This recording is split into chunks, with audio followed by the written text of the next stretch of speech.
Who really better to hang out with us for the next hour? We have Nikki with us, who has, over 30 years in the beauty business. You have a consulting firm, the Statements Project, which really just aims to provide online learning, business development, mentorship through an affordable advice line. You have free online education. Your mission is really to create strong business systems and thoughtful leadership. I love that you talk about a profitability map. And I'd love to hear more about that, because that's something that we always talk about. When we think of the salon world, the number one question is, how can we be profitable? What can we do more? So let's kind of start our conversation there today. Oh, you want to start at profitability? Absolutely. Well, first, I think that our industry, and I think we come from a vocational background. So I don't think there's a lot of business owners that strengthen their business financial skills before they start a business. And I think there's some core strengths that I think a leader or a business owner should learn prior to opening the business. But a lot of times what we end up doing is we kind of wing it and we get started and then we're in it and then we're learning kind of as we go. So uh, we're always trying to play catch up a little bit. So sometimes I think business owners put the cart before the horse and they don't think about the profitability factor and how they're actually going to make their money and what their expenses will look like and how to understand financial mastery prior to actually opening the business. They jump into the business. Do you guys agree with me that perhaps maybe some business owners just jump in the business because, one, maybe they don't work in a salon that they feel particularly thrilled in or happy in? Maybe the leadership there is lacking or doesn't allow them to grow. Maybe there are arbitrary rules in a business that don't make sense for your particular team. It might make sense for my team, but it might not make sense for your team. So every business is its own custom sort of little entity. And I think that we don't consider all of those things. And I can tell you that the really big lack, in my opinion, is the pricing. And I think profitability will always come from pricing properly and proper money management. And so those are the two skills from a financial perspective. That's very important.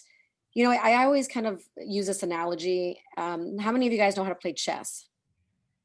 I do not like chess. Okay. But if you play chess, it depends on the level that you know how to play chess, right? But would you enter a chess competition right now without really understanding how to play at a mastery level? Right. This is a very similar analogy to business ownership. Why would you enter the game of business ownership with employees if you don't know everything you need to know to play the game? And so profitability truly comes from understanding, in my opinion, the game first. I mean, sometimes we have to reverse engineer. I always love that term, reverse engineer. Sometimes we start with our end goal, which is profitability. And how much profitability do you want to see? And then you have to look at all the pieces of the puzzle. And the pieces of the puzzle are really two sides. Your income statement pretty much tells you how to get to profitability, really, if you think about it. So if you look at your income statement, you see all of the methods of creating revenue, right? So product sales, service sales, and then you can itemize and get very creative. By the way, accounting can be very creative if you really learn it. And then you have the other side, which is all of the expenses. And then it's a math equation. It's this minus this equals this, right? So it's very simplistic, but yet we don't learn all of those skills of money management. We just kind of just start and then we jump into it and we're just like, let's just on a hope and a prayer, like, please, let's hope this works. But if you just take the time to learn how to understand accounting, not to be an accountant, but to understand perhaps managerial accounting, which is a different level of accounting. It's making leadership financial decisions inside of your business from a very strong financial standpoint, where you're making decisions about compensation, about pricing that makes sense. You're managing the expenses. So, and then you're also looking at the ways inside of your business of driving more revenue per zone, per area, per region, per person in a customized way to get the equation mathematically to add up at the end to give you a profit. Oh, good. I answer that. It's amazing that you're talking about this right away. And I think this is so important. I remember when my daughter was I believe she was 16 or 17, and she was getting into the beauty industry. She was a future professional in one of our schools, and she's 28 now, maybe older. I don't know. I've kind of lost track because she's had a couple kids, and we've been in the business together. We have 3 salons, Nikki, together. And she had a meeting with John Paul DeJoria, the owner of Paul Mitchell. And I kind of wanted her to do this meeting because my husband was set that she should go to college and get a business degree. But I knew in my heart of hearts that she could be trained by us, by accountants, by, you know, anyone that we could help her get her hands on to train her the business of salon business. And so, but I wanted my husband to hear it from John Paul. I didn't know what he was going to say. I had no idea his answer. So she has this private meeting with him. We're sitting in there and, you know, just watching this whole meeting, our 17-year-old daughter. And she's like, I don't know if I should go to business school because I want to own salons. So he was trying to help her to get clarity. And he's like, no, you don't need to go to business school. So I'm like cheering inside college. And he said, basically what you need to do is listen to your parents and follow what they're doing. They're very successful business owners. And he said, if you want to really understand something, you should take an accounting class. So give us a tiny bit of an accounting class with Nikki. And I highly recommend, by the way, that you hire Nikki because she really simplifies things and you're so thorough. I've never seen a consultant as thorough as you, Nikki, and the free stuff that you give out, it floors me. I can't believe how much free stuff you give. Like, you just love the beauty industry so much. But give a little Nikki 101 of how people can gain this knowledge, be real practical with people right now. Oh, you're actually muted. Sorry. Okay, you guys good? We're good? I would say first that I would never expect any business owner to be an accountant, but a business owner needs to build a team around them that is internal and external. So the internal team is going to be not only your service providers, but your leadership team. Every owner needs a leadership team, in my opinion. I don't think a successful business can operate without a leadership team. And that leadership team needs to develop skill in 3 categories. They need to develop their personal skill, which is their ability to interface and engage. And then that technical skill, which is the monetizable skill piece, to earn revenue or not, or just to help other people earn revenue if they're not a revenue producer in your business. And then that last skill that's really important is business skill. They need to be taking accounting classes. They need to be taking and understanding managerial accounting. They need to understand what goes into the accounting, what I call accounting workflow of a business. Every business has an accounting workflow and every business looks a little different, but it's pretty simple if you give it the overflow. It's from the moment of transaction at the front desk. So your front desk is actually part of your accounting process. Yeah. And a lot of people don't think about the front desk in that way. I would put a lot of attention into how you train your front desk individuals to run that transaction process to eliminate basically bleeding to death.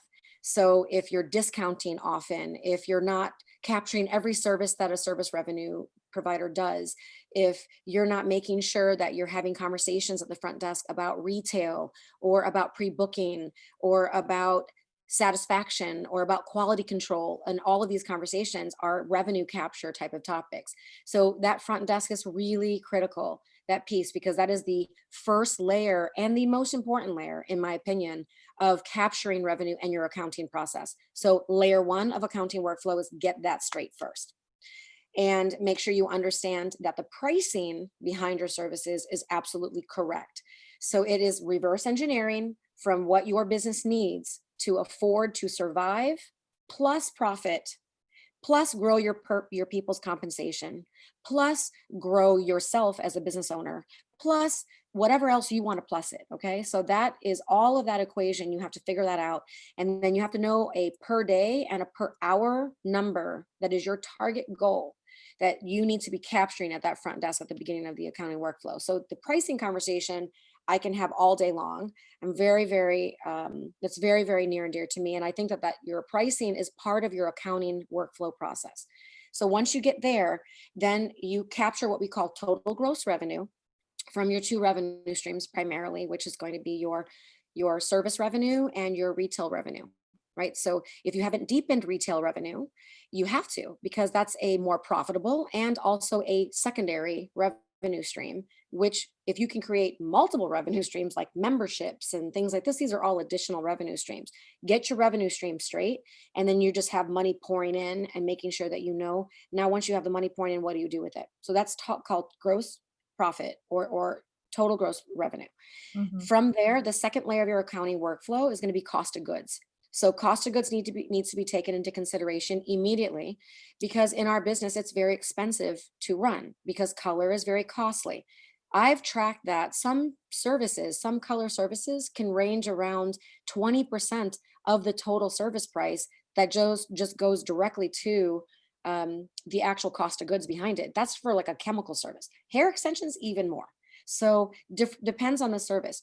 There are some services that are high ticket items like microblading, let's say, that don't have a high amount of cost of goods. So these are really good services to have inside your business. So when you analyze what your service offering list is, you need to make sure you look and see what your service lists are offering to the guest so they understand all of those components, and if something's a higher profit margin than not. A balayage is not a high profit margin typically. It's actually a pretty low profit margin because of the amount of color and cost of goods that go into it. So that gets deducted or figured out somehow. Rather you choose to do it however you choose to do it. I don't want to get into that conversation because that can go down a rabbit hole. But however you do it, you do need to account for it. And so when you account for it, I would recommend a secondary account so that you keep that dollar amount separate, so that you can afford your color and you can keep your business enriched with the services and the tools that they need to provide great quality. Sometimes quality control lacks because we don't have enough money to pay for the proper amount of cost of goods or the services, or I'm sorry, the products that we need for our services. After that, you have what we call labor rate, which is going to be your most expensive, typically, item in your expenses. And labor rate is very confusing, as we talked about at the beginning of this, about compensation. That's why I'm teaching a whole 2-day class about it, is to really understand how to manage your labor rate and how to still keep your people happy by paying them really, really great, but yet at the same time keep your business profitable, because it can eat up so much of it. Then on top of your labor rate, you have your labor taxes or payroll taxes. And then from there, you have all of the other secondary expenses that you have on your income statement that you have to categorize. And then from there, we do all of that math, and you have to regularly look at it, which means ideally, you want to look at your income statement once a month.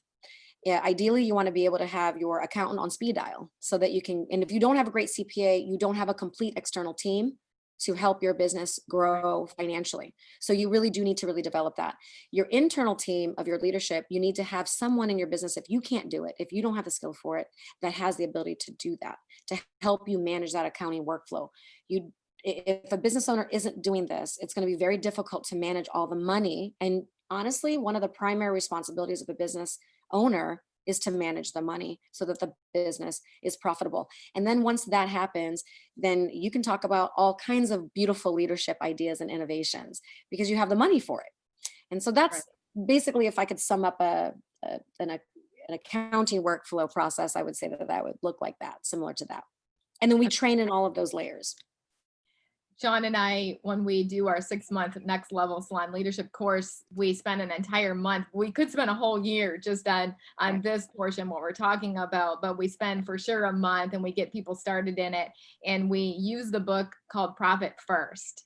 And I don't know if you've read that book or not, but it's helped us to help people to be able to have the 5 different accounts so that they understand where the money is actually coming from. They don't actually touch it, because if Sean left it up to me, I would be spending all kinds of money and he'd be like, oh, no, not in the budget. And so the question always is, and it's so awesome, Nikki, because we have, taken on this approach. We didn't in the beginning. We have made a lot of mistakes, Nikki, of course. We all do. Yeah, we all do. I had to reverse engineer as well. And I think that's why we started this actual, consulting firm that we have as well too. But the mere fact of just really understanding and taking, like, simplifying everything, I think was just, so important. But I think one of the big challenges, Nikki, that I'm seeing, and I know a lot of people that are on the call today are probably going to shake their head yes when I say this, is that they're not making any money. And so that's why they said profit first. So pay yourself first. Can you talk about that? Like, what's your opinion on that? Because a lot of times, Sean and I, when we've coached salon owners, we said, okay, I know it doesn't seem like there's any money in here to pay you, but trust me, if we pay you, like, the money's just going to come. It's going to start to flow because you're going to put the money where it should be, and you're not going to have resentment towards your staff or your business or everything else. And so all of a sudden abundance is going to start happening to you. Like, just trust us, pay yourself first. And so we figure that out in the very beginning to get them a salary or whatever that might look like, Nikki. But I would love to hear your opinion on this and what you teach. Well, the challenge is, I think that I believe that there are a lot of challenges in our industry. And when I study the industry from a big picture viewpoint, it can be so challenging sometimes because we are, if you look at the stats, like, have you ever played the game Life? Yes, I love that game. And in Life, the doctor is like $80,000 is the car, what your income you get to be paid out every time you, like, cross a line or something. And then the hairstylist is always like $20 or 20,000 or 16,000. That there's some truth to that. That does reflect real life somehow. And when I was playing Life a lot like that, I was, with my kids, I was like, wow, this really does teach me a little bit about our industry. When you read the stats from the Labor Department, it says that our industry is sitting somewhere around the $14 to $15 median average hourly income right now. And that has increased recently by, I think, 2016 or 2017, it increased. And before that, it was around the $11 to $12 per hour mark. That's what the government and the Labor Department states is our income, average income of what we should expect if we enter this industry. I think you and I both can say that we have seen stylists make $100,000 and $120,000 and $150,000. I have a stylist in my salon now making $150,000. So I think that there are ways to do it and ways to get people to produce more, but we are up against the challenge that we don't scale our pricing. So we don't we don't scale our compensation, and we don't ever scale our profitability. And so I think we need to look at what we're doing behind that, which is, again, how do we capture revenue and how do we teach that to our team? But paying ourselves is really critical, because and I know I'm going to say, I don't know if you guys agree with me, but tell me what you think what I hear on the street is that most salon owners say that they don't ever pay themselves. And through this pandemic, it became glaringly clear to me. I knew it a little bit before, but through the pandemic and when I say I had thousands of conversations with salon owners during this pandemic, it was, and I'm sure you have the same thing. I heard people say all day long, I don't pay myself. Right. And I ask, how are you living? They live off their tips. They live off of whatever. I think you need to make sure that you look at your pricing and you and your own production. And a lot of owners need to analyze their own belief systems. Meaning, I know that there's this conversation of saying a business owner needs to go and work on their business and not behind the chair. And a lot of business owners are scared to do that because they don't want to lose the revenue of what they're producing. But so many of those owners aren't even taking the revenue they're making. They're taking 20% commission, 10% commission. If they generate $15,000 a month in gross service revenue, they only keep 3,000 of it or 2,000 of it. I don't know if you're seeing that. Yeah. And so what I'm going to look at is I would always go to the master schedule of what the owner is doing and all the tasks that they need to complete. So I almost always go to the schedule, because I think how you spend your time is how you're going to make your money. And so if you spend time on working on clients to produce a revenue that you need, that money needs to come to you, to pay you, to survive and to thrive and to stay in a sane place so that you can run your business properly. That's a little bit of a math equation, and we got to go back into it. And I think that the owner, I immediately go to the pricing of the owner immediately. And so I don't know what you guys end up doing, but for me, that's what I always look at. And then we look at what all the other salon owners, I'm sorry, all the other stylists are making. And then we go and we talk about what the splits of the margins are, et cetera. And we look at where the gaps or the holes or where they're being gutted basically in their business and where the money is being lost. So I would immediately go and analyze where are you losing all the money? And then we consider at that point what your management tasks look like and how many hours a week you're going to spend on that and what you're going to put in and build your schedule around that. And then what you should be paid fairly to do that work. So if you're going to pay somebody $50 an hour, then you need to pay yourself $50 an hour if you can afford it, of course. But again, there's a balancing act around all of that. But I think that most owners should be paying themselves at least two ways, if not three. They should be paying themselves for any revenue that they're producing to a certain level fairly. I think they need to be paying themselves a managerial fee or a salary to some degree. And then they need to be paying themselves perhaps a dividend or a distribution at the end. Again, talk to your accountant about that based on your profitability. So an owner can see three ways. The goal is to save money and then to build your wealth outside of that. But that's a whole nother conversation. But I hope I answered that question. Oh, perfectly said. I love it so much. I saw a question on one of our salon pages, and it was interesting because my answers always depends. And I tag you all the time, Nikki, because I'm like, they need to hire you because you're so well versed in this. But one of the questions was, I want to hire a salon manager. How much should I pay them? Well, I think you and I could say that the first place to look is your income statement. And I can tell you, I'm going to say, I don't know if you agree with me on 7 out of 10 times, if I look at someone's income statement, there's going to be spots that I'm going to see that I'm like, what is that expense and why is that so high? Right? Why is beverages at $11,000 a year? Right. Why is, whatever, education at $28,000 a year? I just want to know. It's not that I'm questioning your decision making, but I want to know if that number can be reallocated. And if we can find numbers in your money that you have already, let's start there. And then if you want to pay a manager, let's talk about what that looks like. Do they want more variable pay? Like, do they want benefits? Do they want paid time off? Do they want vacation? Do they want whatever they want? Let's look at what those things are and how innovative and creative we can be with their compensation that way. And then maybe the other way that you can pay them is a salary or something else. So you could pay them what we call cash pay, not cash, but like cash pay is like on their paychecks, like so money, right? So you would give them money for something, or variable pay, which is some item. So you could pay them multiple ways that could add up to a certain number. There's some different variations of that, like combination based pay, or also what we called layer commissions. So it's like multi-level marketing to some degree in your business. And I think this is a really smart way to add leadership, is to pay them based on their performance for their leadership skill.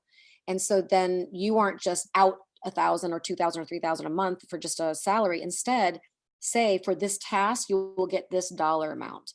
And that is a nice way too, because those tasks generally need to produce revenue. There's always income producing activities and non-income producing activities in a business. So why not have that leader do things that generate revenue? For example, social media would be an example of something a leader could do, that you could pay them an additional fee. So you would pay them, I'm going to pay you $2 a post. So if you post to TikTok, make a video, post that 3 times a week, you do Facebook, you do Instagram, you see what I'm saying? So in totality, you're going to make 25 posts a week. I'm going to pay you $2 a week for it. So I pay you $50 a week. That's $200 a month to do social media. So now you have a firm number that this person has to perform at a certain base. And then that number has a return on investment for you. It's driving new business into your business. So it makes up for the investment, is what I'm saying. And so look at how the return on investment in your leadership pay is and compensation pay is.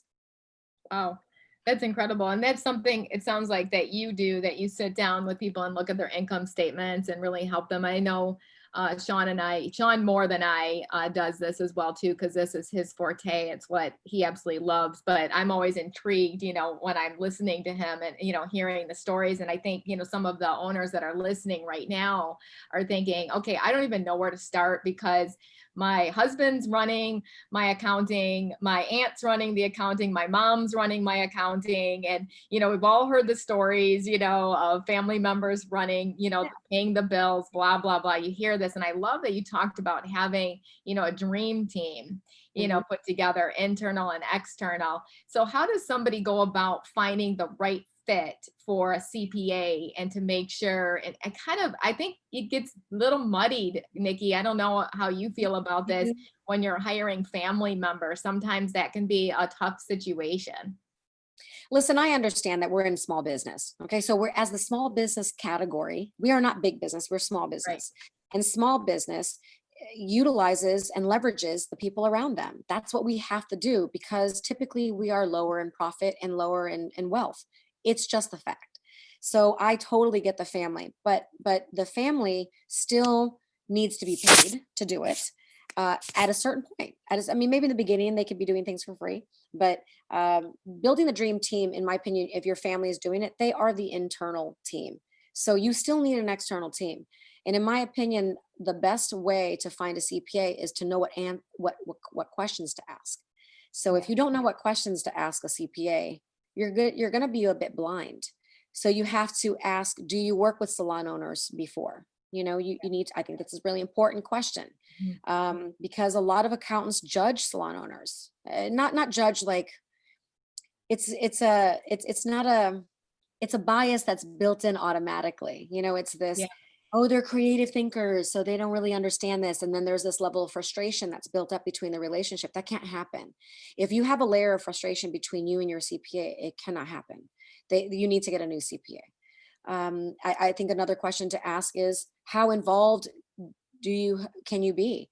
Do you have bookkeeping services, or and I would ask them, what do you need from me as a business owner to run my accounting properly?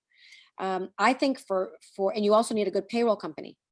So that payroll company can be, if you're going to do it internally, that's fine. But I would suggest that you still get some help with your accountant or your CPA or a bookkeeper to do it. But I'd highly recommend that you have a great payroll company, and then you need a great CPA, and then you need a great business coach. And I'll tell you why you need I think a business coach is non-optional, in my opinion.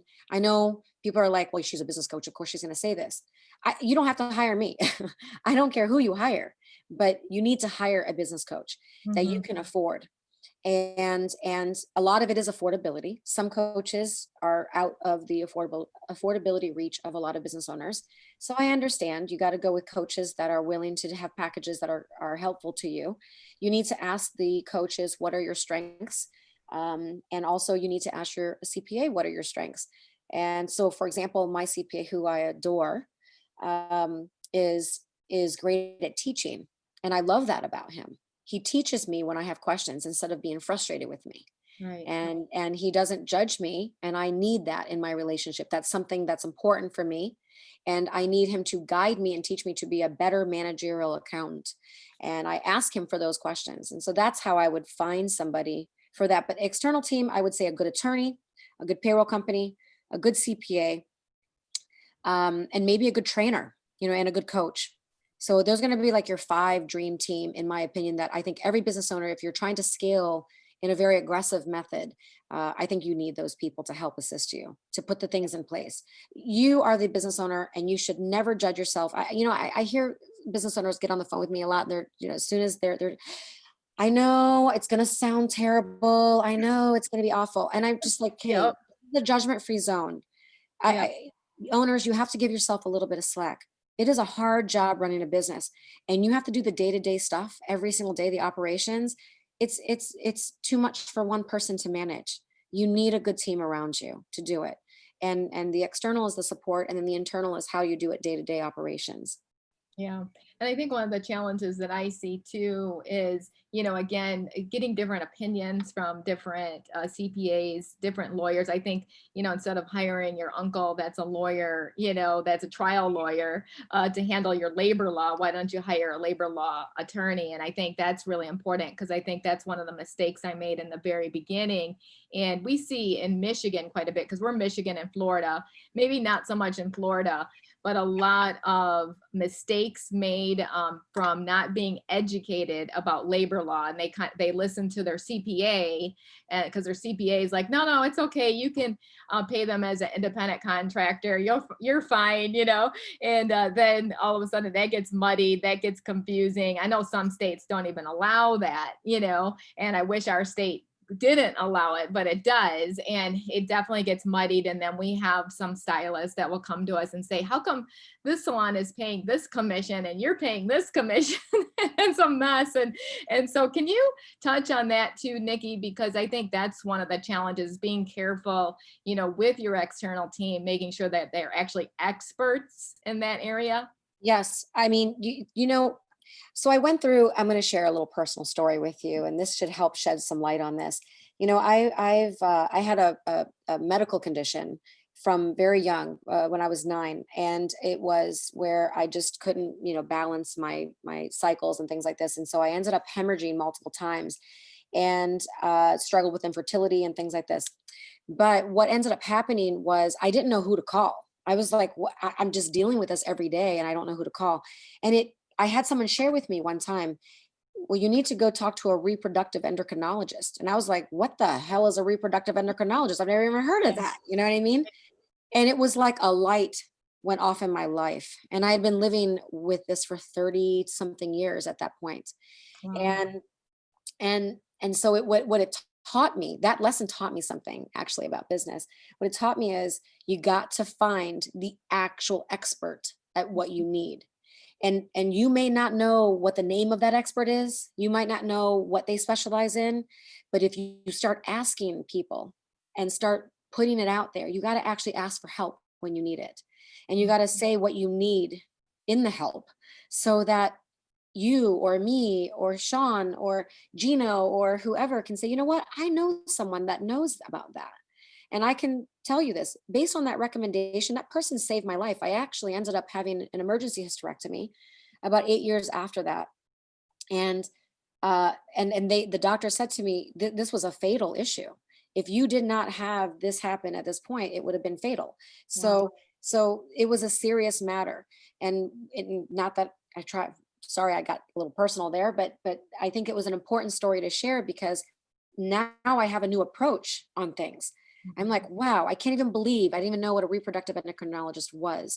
If you don't know what you need, you've got to ask for the actual thing that you need. Like, I need help with my employees understanding how compensation works. I need help with understanding how to structure my leadership infrastructure. I need help at, you got to ask.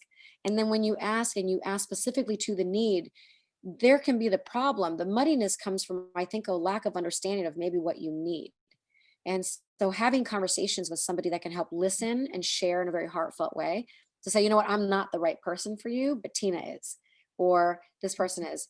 And that's why it's so important that this industry networks together and not competes against one another. Yes. We need to think about it differently. We need to all encourage each other to help and recommend out. And we do the same with our clients. Maybe there's a client that is not a good fit for your business. Same thing. It applies everywhere across the board. But anyway, that I would ask a lot of good questions, and I would ask for what you need. Go to identify your need first, and then you can figure out what you need. Instead of just saying, hey, help me with this, and you're a trial attorney and I need help with like a civil case, or somebody suing me or something like that, or a criminal. We're going through an embezzlement situation right now, and I talk about stretching outside of my comfort zone and getting experts in. I had no idea there were experts in this. Wow. Again, I still see, I'm 49 years old and I'm still learning this lesson. So.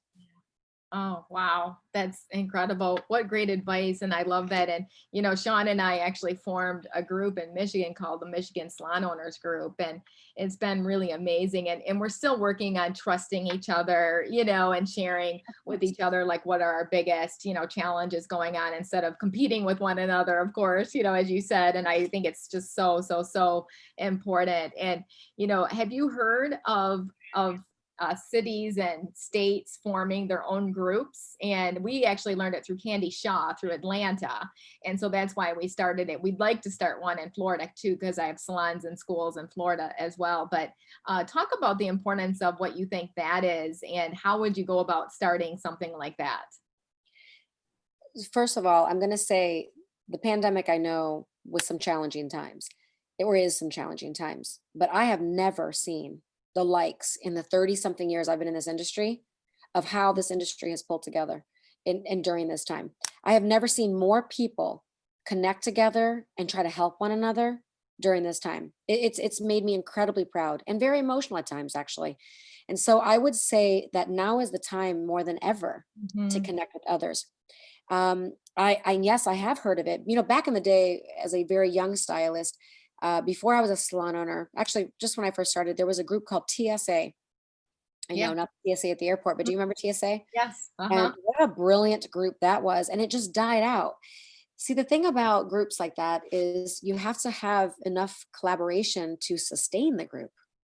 And Yeah. I think that the more people that pull together and share their expertise on this is amazing. I think that one of the best ways you could connect is to join other groups Yeah. and to share on your social media what I like to call thought leadership, or what other people call thought leadership. But I think that's beautiful, to share thought leadership, to say, I'm looking for a group. I want to start a group in this area. I want to start a group in, that area. I want to focus on these topics. If you sit down and you put the work out, Gino Stampore and I do a group, do an event called Mentor Masters. It's our pride and joy, to be honest with you. Gino and I, we poured our heart and souls into this.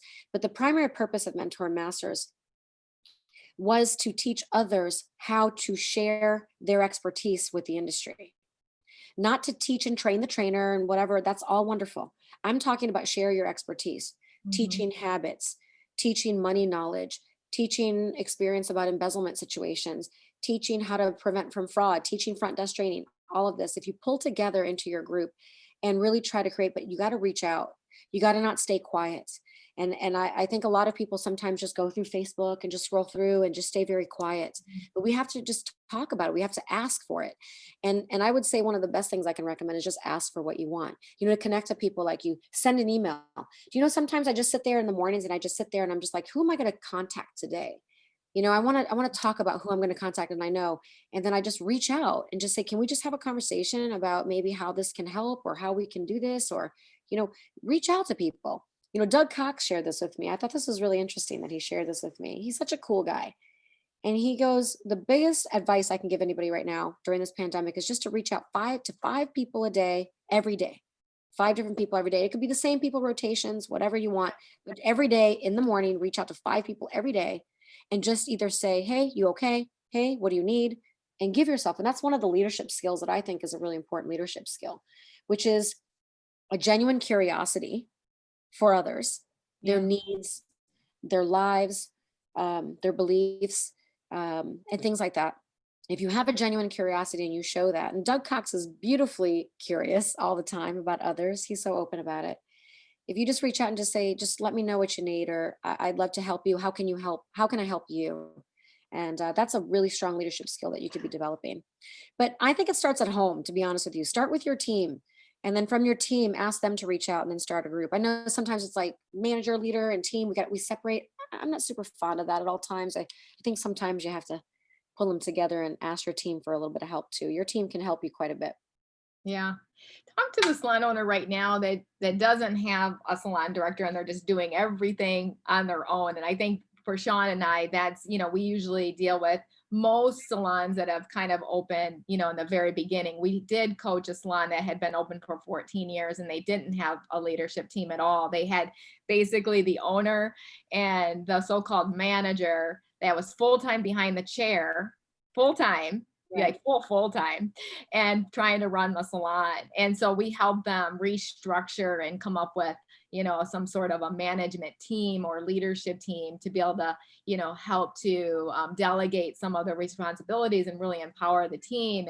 And so can you talk about that right now? Because most people are stuck and they don't know where to start and they're afraid like to delegate responsibilities without, they think they have to pay people right away. But I think they just don't understand, like people want to take on more responsibility because people are bored, they want to be able to give and they want to be a part of something bigger than themselves. So how do you coach salon owners in this avenue? I'll share a story first before I talk about the logistics. I was helping coach a salon owner. He worked for a salon here that was probably the most renowned salon in this area. They, millions of dollars, et cetera. And he produced, I don't know, 300, I think he said 300 and something $1,000 a year in gross service revenue for them. And he asked them for more, and they were capped. They were capped. They had these arbitrary rules about, well, you've hit the top of the tier system, and this and this and that. And but he wanted more. And I asked him, why did you go out on your own if you were so happy there? He said, because I wanted more, and they didn't give it to Yeah. me. Yeah. And so, and he left, and he created a salon, and that salon now he produces $1.7 million in his salon, and it's Wow. been open under 10 years. So here's the lesson of that. And I see this repeated quite a bit.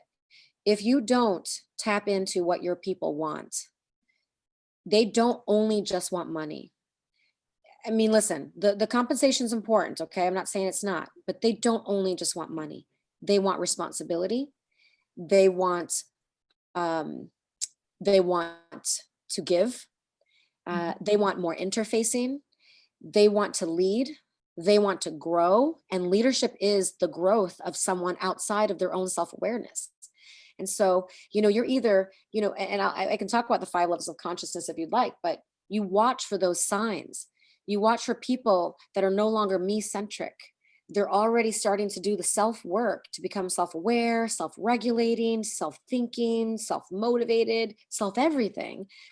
They are ready to give to the group, to the community, to the world. They're ready to do that. And if you don't allow them the path to do that, they will leave, and they will go and do it on their own. Yes. So it's not just a matter of allowing someone to, or paying them or not, or whatever. They need this, but you got to be looking for the signs. You yourself, I think, need to develop a high level of leadership skill, which what I call personable interfacing, which means that it's not just about sitting down and scheduling a coaching session. It's about really interfacing with them in all methods of communication: texting, emailing, talking, 1-minute manager like conversations in the back room while you're mixing color and scarfing down food and peeing at the same time, all of those kinds of things. All of that's interfacing. And how much are you really understanding what your team needs? So you got to listen for what they need. You have to learn to identify who on your team is becoming very self-aware, no longer me-centric, like they took my tool and what's in it for me, and all of that. Those people aren't ready to be leaders just yet. They need to be working on themselves and developing self-centricity, and then they can grow outside of that. And then your group of your business, they can start exercising their influence and exercising their strengths with that group, and then that benefits you. And if you have to take a little bit of a loss on it, that's called a loss leader, and that's okay, because they're helping your business grow with developing their skills. Just like that salon owner should have helped that big salon develop $1.7 million, not his own. So how destructive was it that salon owner didn't capture that on that guy? But I would say you got to do that. And then you also have to build the salon infrastructure. So let's overview the logistics then. Now that's the whole like fancy stuff, but let's talk about the actual logistics. You have to have a leadership infrastructure. Your leadership infrastructure has to be in writing. It has to be in a manual that you train, and it has to be set up, in my opinion, on some sort of format. The format could be in writing, or the format could be digital. When you hire in companies like that are payroll companies, they have what they call HR systems. Every salon owner, you need to read and go watch some videos on what an HR system is. An HR system is human resource. It's how you develop your people, which is your biggest asset. And you will need to develop that infrastructure, and we break it into 2 categories. The 2 categories are going to be non-income producing leaders and income producing leaders.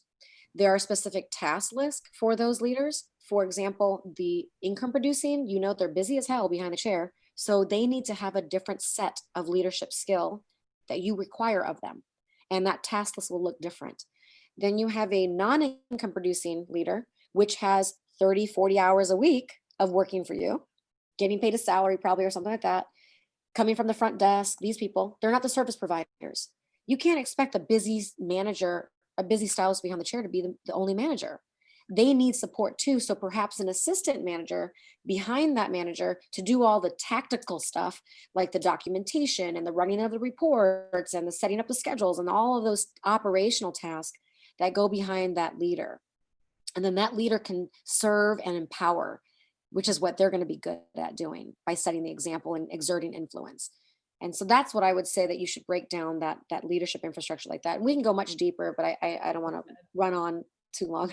I love the verbiage that you utilize too, Nikki. I know we could talk to you for an entire week straight. We could just do a marathon one of these days. I'm happy to do I it. love this. What are some of the key things that you look for with your leaders in order to realize it's time to bring on that co-director, so to speak? And I know for me, one of the things that I look for hearing them say is, I'm overwhelmed. And you kind of feel it and you see it and you sense it. And I also hear sometimes leaders say, I feel unappreciated, right? So what are some of the things that you look for to know, like, okay, I need to pour into this leader a little bit more, maybe more training, maybe let's empower somebody to do the tasks that they despise. Give me a list of the tasks that you hate to do, because we're going to find somebody else that would love to do them. We're going to help you empower somebody through this process. What are some of the things that you look for, Nikki? Well, first of all, I look for somebody who has very strong habits, daily habits. I watch how they practice their days, meaning they're in management, self-management mode. Somebody who cannot self-manage is not going to be a good leader. So I would look for that. Somebody who has big picture thinking. They think about the whole team and how they can serve the team versus what's in it for them.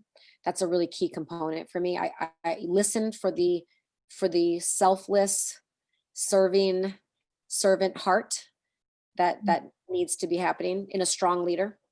I look for somebody who has personable interfacing, somebody who does a really good job of that. Just how are those moments one-on-ones? Like, I kind of keep my eye and see like what's happening with that moment. I look to see what the influence is on the team, meaning how does a team respond to them? Because I believe leadership is earned over time, not just given a title. You can give a title any day you want, but if you give the title to the wrong person that hasn't earned the right yet, it's going to be a problem. So I look for the people who've earned the right without asking for the title yet. Somebody who's genuinely curious about others, making sure that they are really asking and engaging, like deep, present engagement. That is really important to me. Someone who's super self-aware and is able to self-regulate in moments where things can get fiery, that they have the ability to do that. I also want to ask, I watch for collaboration, meaning people who are desiring collaboration. I'm not going to go ask somebody who's like, nah, I ain't interested. You know what I mean? Because then you're pulling teeth. Forget about it. Right. But somebody who's asking for some collaboration, like, hey, I can help you with that. Hey, don't shoot them down. Yeah. Engage further. Yeah. Engage further. Even take them out to lunch to do it. Ask them over for dinner. Cook them a really yummy dinner and say, let's talk about it. Let's talk about what your ideas are for this business. No good business was built on one person.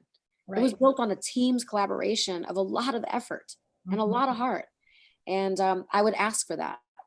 Yeah. I would also look for strengths. Some people have operational strengths, like Iva. She's very operationally strong. She is not, she's not strong in moments of need. When someone needs you, like your employee's like, I need this, she's like very impatient with that. She is operationally strong. So I'm going to give her the task that fit that style, that need that. So you need to identify their strength and then collaborate and connect it to the needs that you have for your business. But you need to identify that first. So the work that you can start today is just identify your task list. That's one of the things. And then attach a job title to the task list so that now you've built a fundamental HR system, basically. And in that HR system, you have departments, right? Everybody has in a department. So if you're good at the day-to-day scheduling and this and this and that, that's operational stuff. That's great. You do that. If you're great at influencing others and teaching and training, you do that. And so now we help identify, and then we negotiate terms after I hear all of their ideas, put it down into paper, write it out, help assist them, serve them, and say, how can I help you grow that more? That sounds amazing. I love that idea. And then, and give them credit, give them lots of credit for it, praise them constantly. And I would say that these are their daily habits that I have a list that I always like for them to practice. And some of them are strong and some of them are not, but it's like exercising a muscle, right? To get strong in your arms, you got to exercise. To get strong in reflection, you got to reflect daily. You got to do things daily. So I always have a little list of that. I love that, Nikki. And I want to touch on daily lists. And I know Sean will take it home here because I know we're come to the end, unfortunately, here. We're going to have you back again for sure. I could have you back once a week here. Daily lists. I love that because Sean and I have been training a lot of our directors in our schools and our salons. And we've been actually talking about that. And I said, let's set them up for success. Let's give them a list of things that they need to do to go to that next level, right? That's the next level of leadership, right? So, but let's give them the advice and let's see if they actually follow it. Let's see if they're self-aware, they can self-regulate and follow it without us constantly hounding them. Then we kind of know that they're the ones for the position, and I think one of them is, just communicate with us. Some of the directors, like, we get very little communication from, and so, but let's give them a list. I love the idea of a written down list. That's the best takeaway I'm going to get today, is doing a written down list. And, hey, I want to help set you up for success to take you to the next level into 2021. And here's my list for you. And then we can just keep revisiting the list. How are you doing? What's holding you back? Yeah. Yes. It's a working document at all times. Working document. Thank you. Yeah. Talk about that a little bit more. Maybe give some examples of something that you have on your list. So here are the sort of the, I guess, 6 or 7, when I really put some thought to it, of what I ask them to do daily.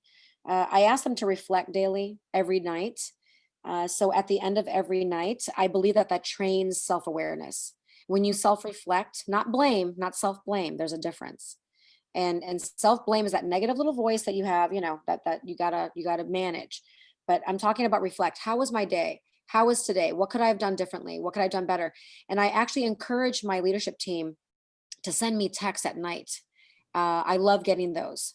And just say, hey, look, I was thinking about this today. This is what happened today. How do you feel about that? Or so they're looking for guidance, or maybe I just want them to let me know so that I can help give guidance if they want it. And I always ask permission to give guidance with my leaders, because I want to say, do you want me to guide you on this, or do you feel that you have your answer already? And what do you think your answer is? So I want their buy-in into that self-reflection mode. So that's at night.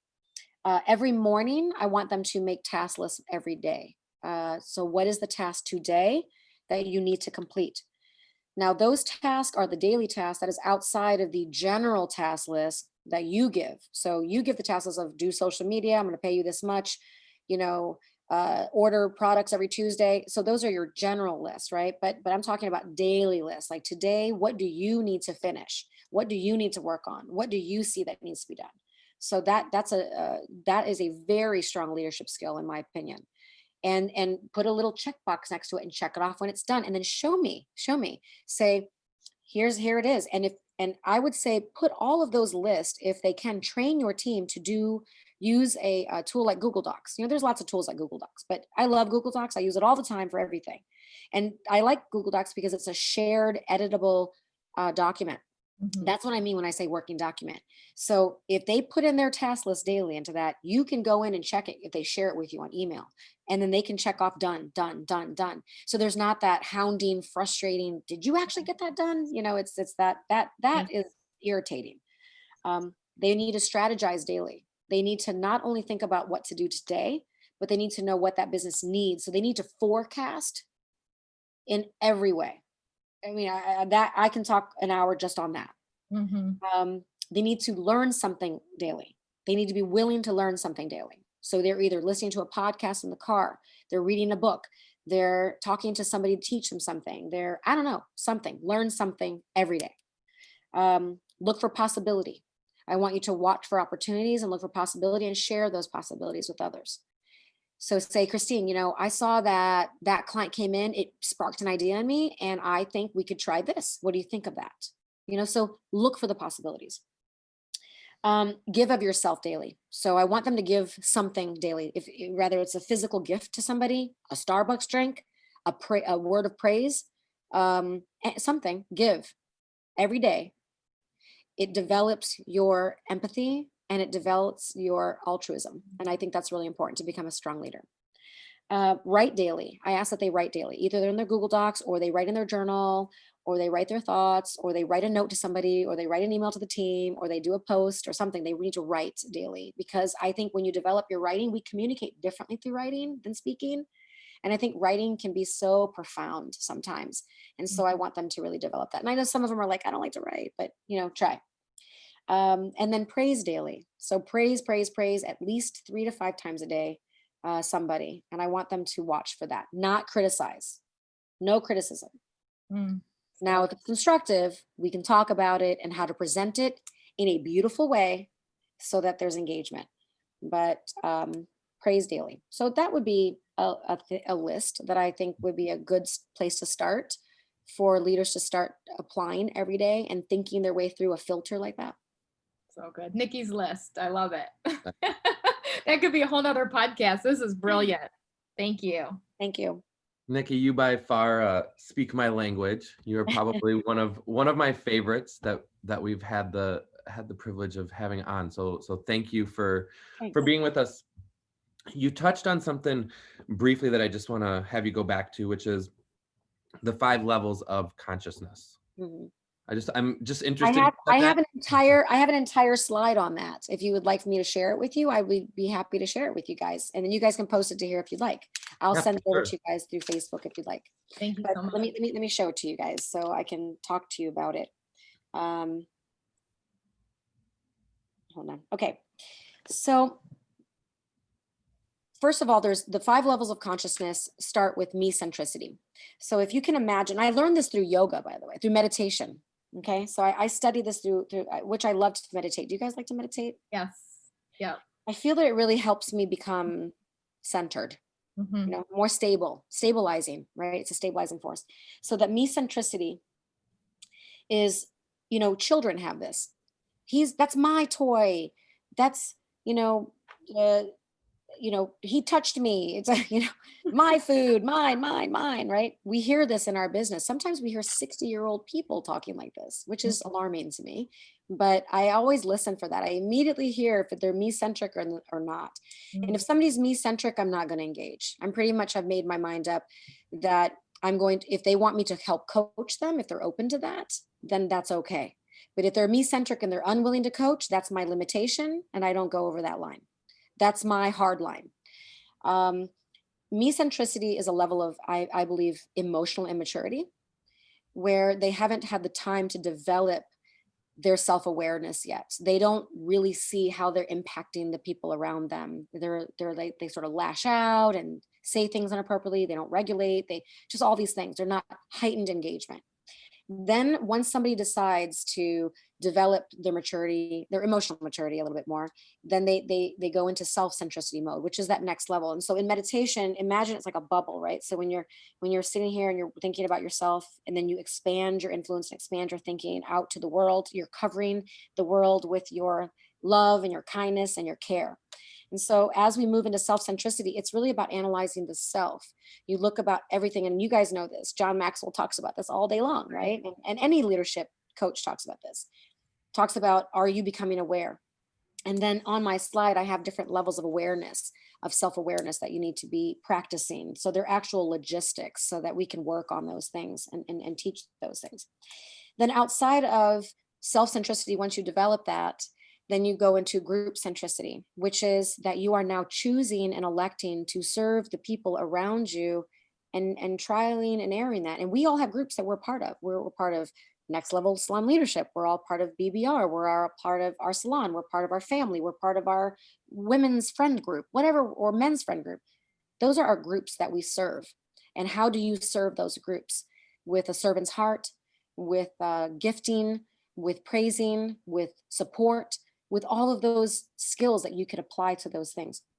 And then outside of the group centricity, then you expand your influence, right? Now it gets bigger. And so now you're going to go into do community work. Now you have your eye on a bigger prize. And that eye is that I'm going to help my community that I live in, you know, my clientele, my community, my world, my, you know, the grocery store, giving away food to the homeless shelter, et cetera. You serve. And then when you get really good at that, then I think you move to that top level of consciousness in the world, which is world centricity. And that is where you choose at this point to look at the world from a perspective that you may be in the eye of the storm, or you may be in the storm, but you choose to serve anyway.